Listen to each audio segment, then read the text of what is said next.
Au Québec, 210 000 personnes travaillent au salaire minimum dont le taux horaire est de 10,75 $.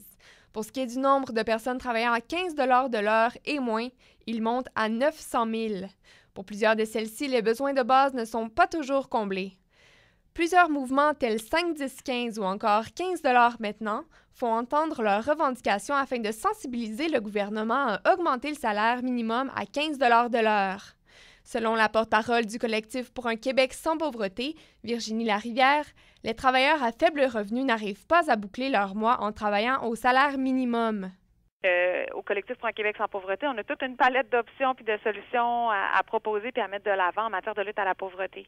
Mais quand on parle du travail, ça fait des années qu'on nous répète, surtout auprès des gouvernements, mais aussi dans les associations patronales, que c'est par le travail qu'on sort de la pauvreté.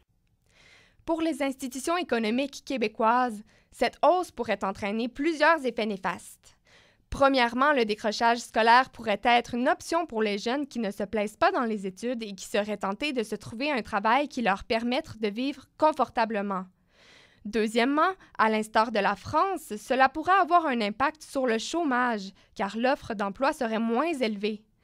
Et troisièmement, un projet semblable dans la ville de Seattle, aux États-Unis, démontre que l'offre d'emploi pour les travailleurs moins qualifiés allait en diminuant, ce qui provoquait un déplacement des travailleurs en dehors de la ville.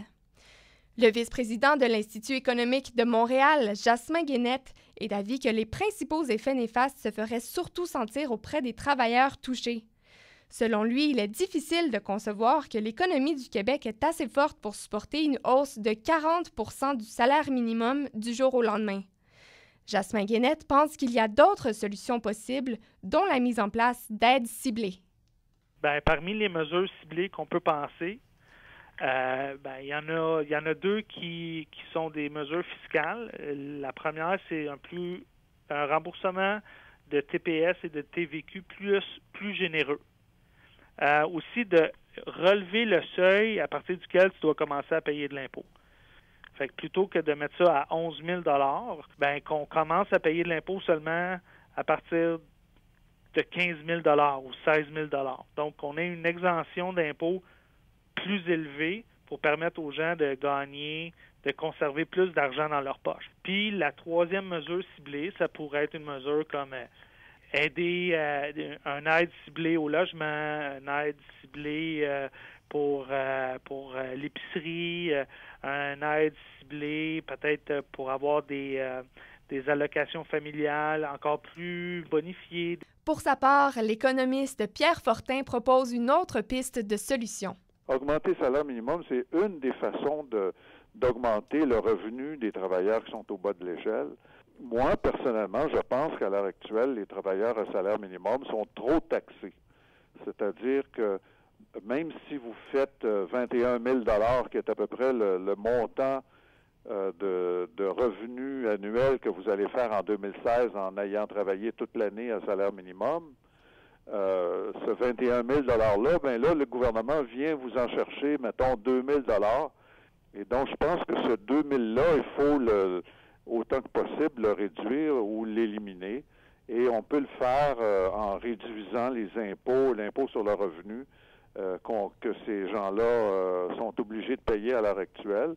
Je pense que réduire l'impôt sur le revenu, ce serait une bonne idée pour favoriser le revenu des travailleurs à salaire minimum. Il y a aussi d'autres moyens comme augmenter le crédit d'impôt solidarité ou il y a un programme québécois qui s'appelle la prime au travail. Il y a aussi une prestation fédérale pour le travail, pour l'emploi, qui pourrait être améliorée. Tout le monde s'entend pour dire qu'un salaire plus élevé pourrait être bénéfique pour tout le monde.